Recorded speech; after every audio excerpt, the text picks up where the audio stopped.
Now, as our studio audience decides whom they'll choose as the winner in our battle of the budgets, my 2 cents. Actual budgets are boring, so detailed. Look at this thing. It's thousands of pages. It's a reason big spenders and even crooks in Congress get away with wasting your money on bad programs and special gifts for their cronies and buying votes by spending. This year, spending $3.8 trillion. Come on. They're putting America on a path to this.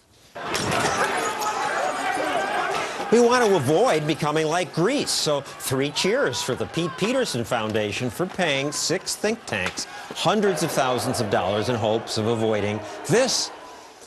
Tonight, several think tanks said the way to avoid that is to raise taxes. I disagree. Raising taxes kills good things. It discourages people from producing and investing. Not totally, but it does distort behavior. Past attempts to raise revenue with higher taxes haven't brought in as much money as politicians thought it would. And anyway, government's already spending $3.8 trillion. That's enough. It's too much. It's much too much to suck out of the private sector. We need to cut. Cutting need not be all that painful because so much of that $3.8 trillion does bad things. It's wasted. We should just cut entire departments. None of today's think tanks did that. Come on, let's rethink government's mission.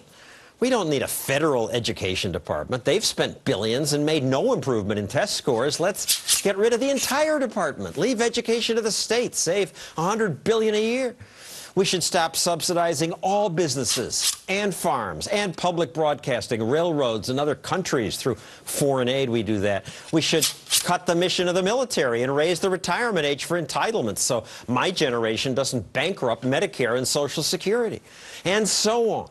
On a previous program, we made cuts until we had government running a surplus. Then you can cut taxes.